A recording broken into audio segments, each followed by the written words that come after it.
My correct people, na good evening o. Na welcome back to my channel, Reliable Mama TV.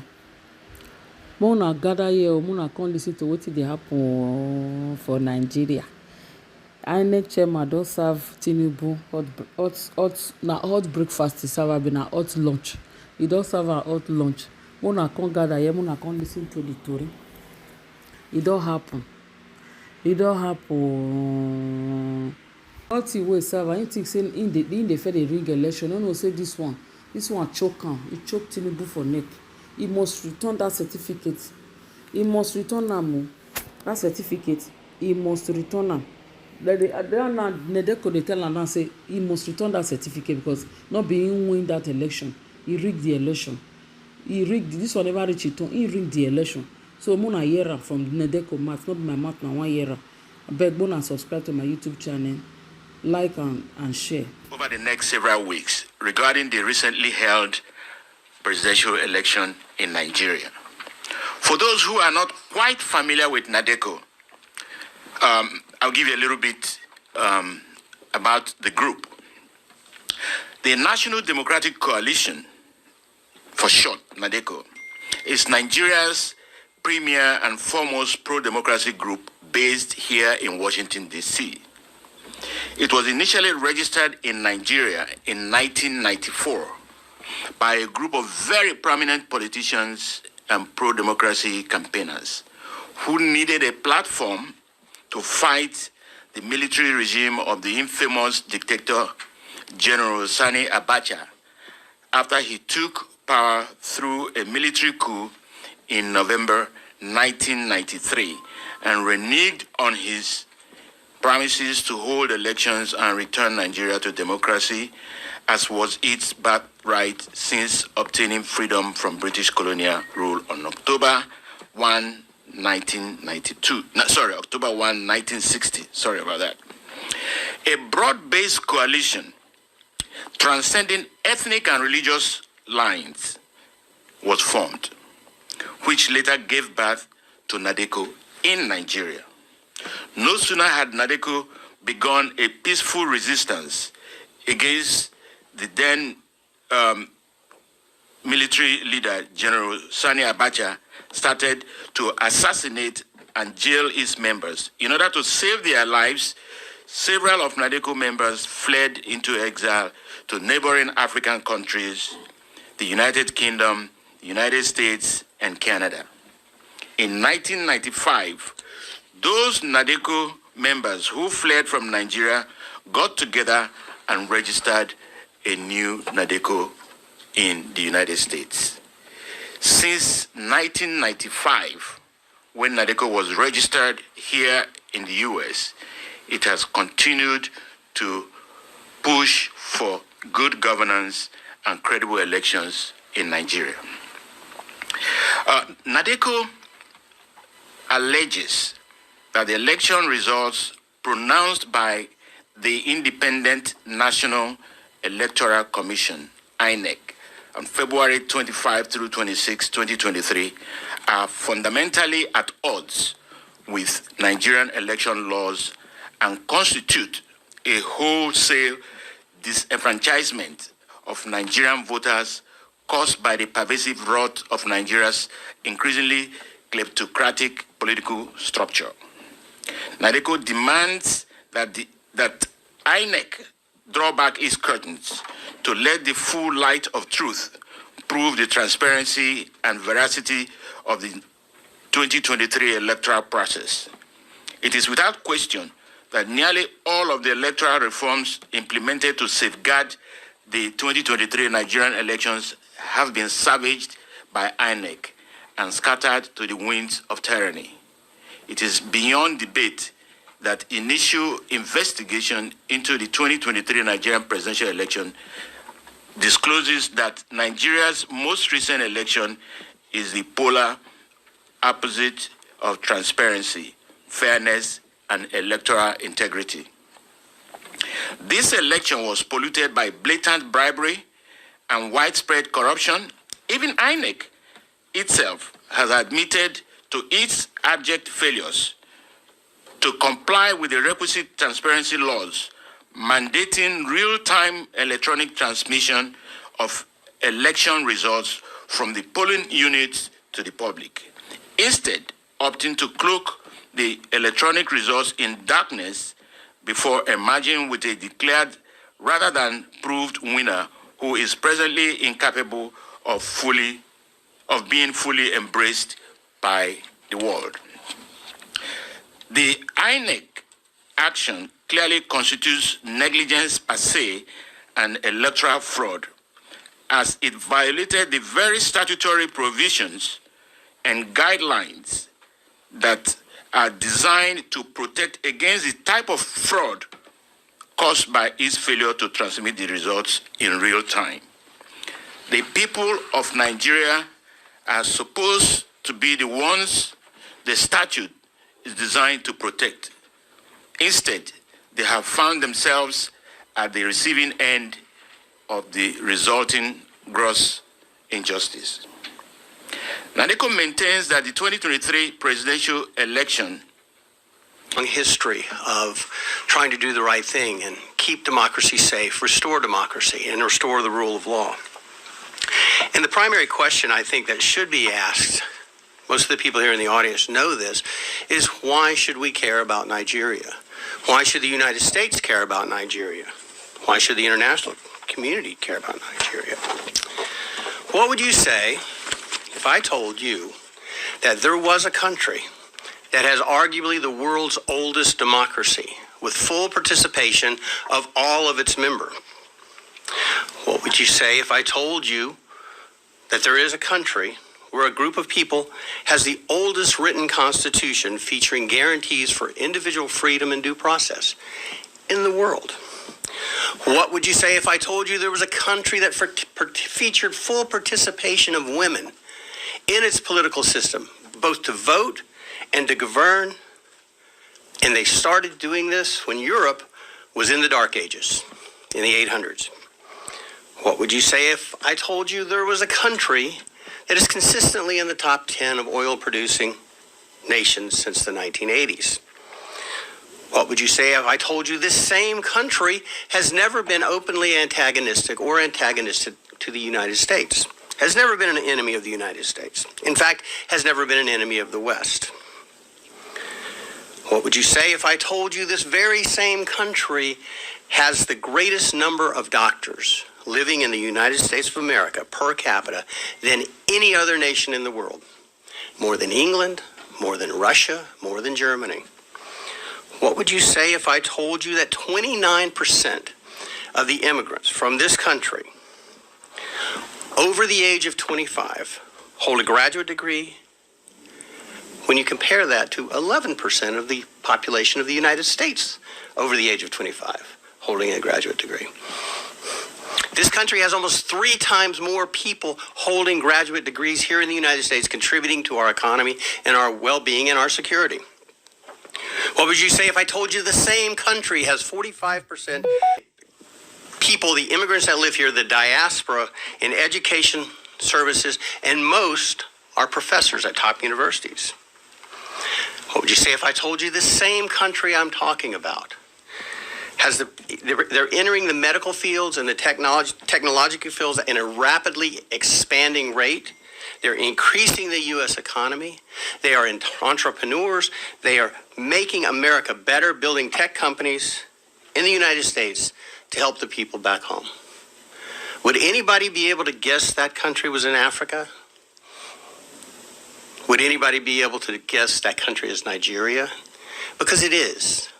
That's Nigeria. So when you say, why Nigeria, it is almost a fool's question. One of the greatest nations that has all of these things going for it, and yet we constantly turn our back on Nigeria. Shouldn't we be favoring this nation? Shouldn't we be more attentive to this nation? Shouldn't we treat this nation, this giant of an entire continent, not of a region or an area, of an entire continent that stands out as a shining beacon? Shouldn't we treat them as especially favored allies of the United States and indeed of the West? Especially given the insecurity in the world today with issues relating to extremism in energy shortages. Don't you think that this is a nation that the world should readily leap to the fore to protect, to ensure the well-being so it can continue on its pathway to greatness? Yeah, we're talking about Nigeria, the largest nation in Africa. It is the wealthiest nation in Africa, and yet it's the poorest country in the world. Nigeria now has more people living below the poverty line than any other nation in the world, which is a remarkable feat, given that there are 234 million people in Nigeria and approximately 1.4 billion people in India, the former dubious leader of world's poverty.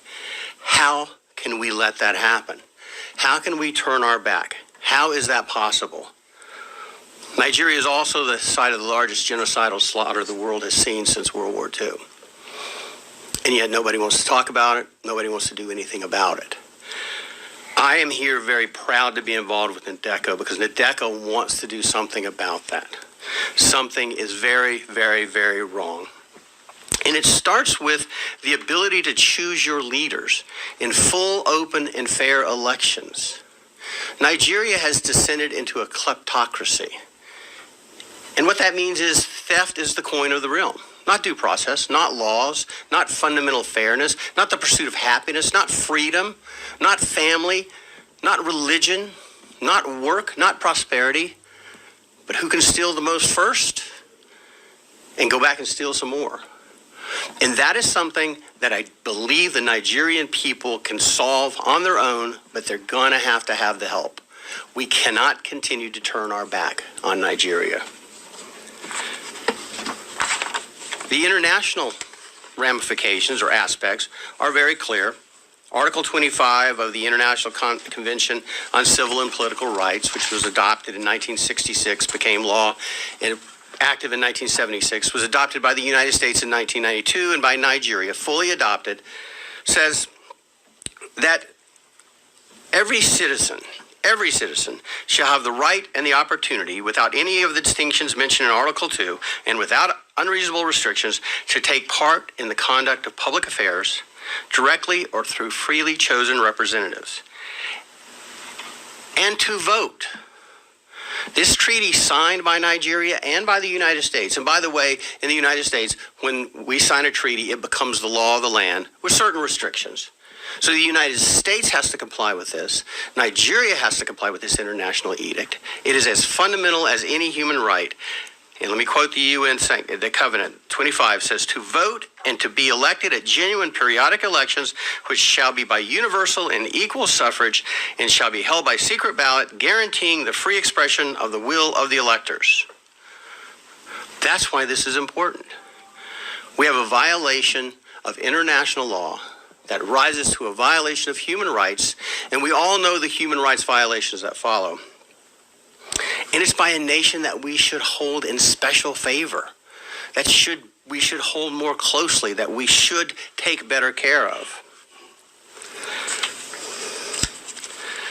The fact of the matter is that what was supposed to happen, and again, we are not partisan, Nadeco is not partisan, but it appears as though the process, and that's what nations, that's what a democracy is. That's the greatness of America, is the process. It's not the people, it's the process. It's not the result, it's the process.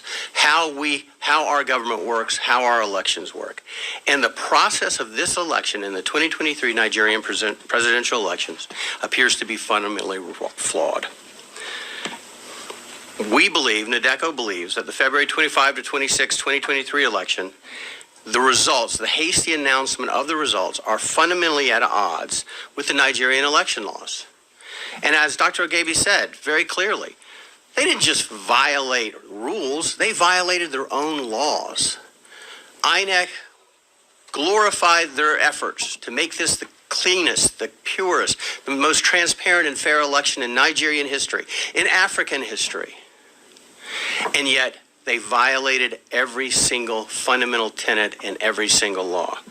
They instituted The bimodal voter accreditation system, you've heard about that, the BVAS, all that is, make no mistake about it, there's a lot on the internet that seems to, people want to believe that when you voted with the BVAS that recorded your vote and your vote was sent somewhere and it went to a server and it was tabulated and somehow Tinubu or the APC were able to hijack that electronic signal. That's not what happened. It was more pernicious than that. It was more old-fashioned than that. All the BVAS does gave you two modes of identification, both your card, you put your voting card, your PVC in, and it also did your fingerprint and face identification. But it failed. And the reason BVAS was important is so that people couldn't vote more than once. Vote early, vote often. The reason it's important is so people could not vote that had fake cards.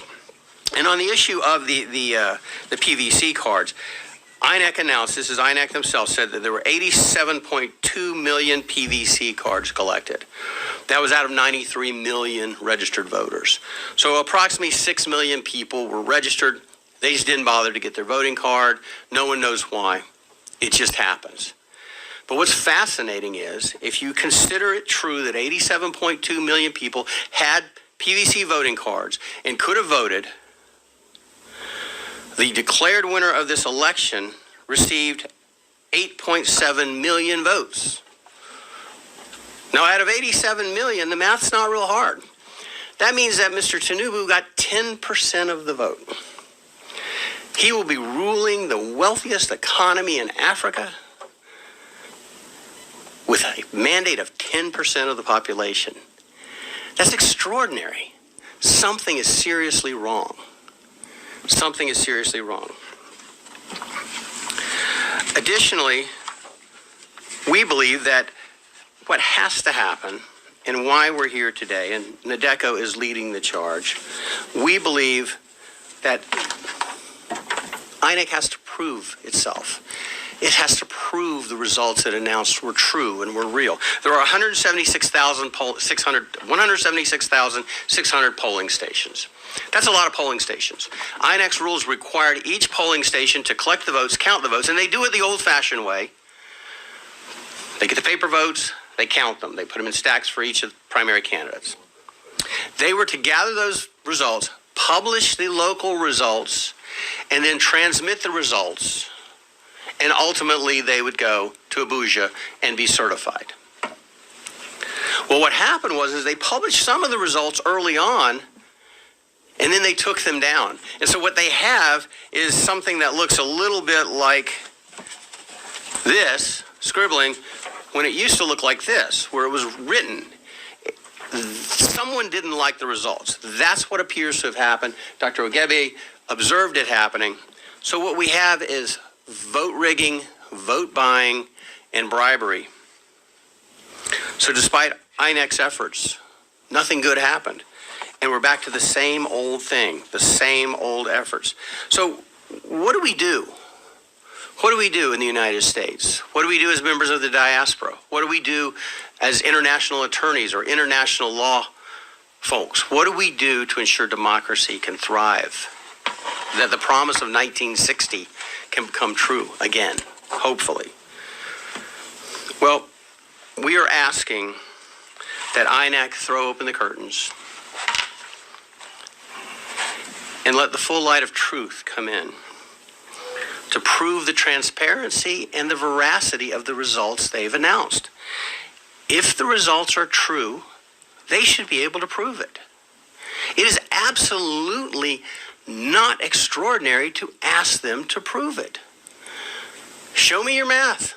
We've all gone to school. Show me your math. You've got a number. Show me how you got to that number. Prove what you did. There can be no debate that the initial investigations indicate that they were savaged. The rules were savaged. The rights of the electorate were savaged. It was polluted by blatant and widespread corruption. And as Dr. Lloyd said, the four horsemen of democracy's doom, bribery, intimidation, insecurity, and vote rigging, appeared to trot and run roughshod all over the nation. They were harnessed to skew the results. We, Nadeco, call upon the people of Nigeria to act peacefully but to demand that proof be provided to them, that Inec prove the results they've announced. We also call upon the international community to join together with the Nigerian judiciary in a concerted effort to condemn and set aside the hastily announced results and instead proceed with the solemn seriousness this deserves. Again, one of the world's great nations is at peril here, continues to be at peril here. We need to make sure we don't continue to turn our back on Nigeria. And what we're asking for is very simple. Prove to us. Prove. Nadeco says prove to us that if there is a Nigeria and there is a democracy in Nigeria, that it was arrived at lawfully and in accordance with the rule of law. The continuation of power by the ruling party is a wholesale disenfranchisement of Nigeria without more. That is little more than a dictatorship. And it's a new dictatorship. But it is nonetheless a dictatorship because it's imposed apparently against the will of the people. And we believe the will of the people of Nigeria must be preserved. It must be sanctified, and it must be held with the most solemn of regard. This event is designed to lead a global call to action to address Inec's duplicity and to make sure that the truth is told and that what happened is exposed and the next steps can be taken. And I, for one, I know there is a lot of skepticism. I've appeared in this, well, a few rooms over a few years ago on the Uzodimma issue. I was involved in drafting briefs that were filed there. The Nigerian judiciary cannot always be relied on to do the right thing in elections. But I take a little bit of hope. You've got to be an optimist. You have to be an optimist. Because your faith in God and your love for your country and your love for your family, you got to be an optimist. The Nigerian judiciary showed us they have the ability to disregard what Inec says and chart their own path toward justice. Now, we may disagree with what they did with Uzodimma. Certainly, Ihedioha disagrees, and my clients did. But they have that ability. So the Nigerian judiciary, there's a small spark of hope. Their recent ruling to free Mazi Nnamdi Kanu and to impose a substantial fine of ₦1 billion for his wrongful retention, that gives you hope. I believe the Nigerian judiciary can do the right thing. But if they don't, we also believe that the international community has a burden. It's far too long disregarded the great Nigeria.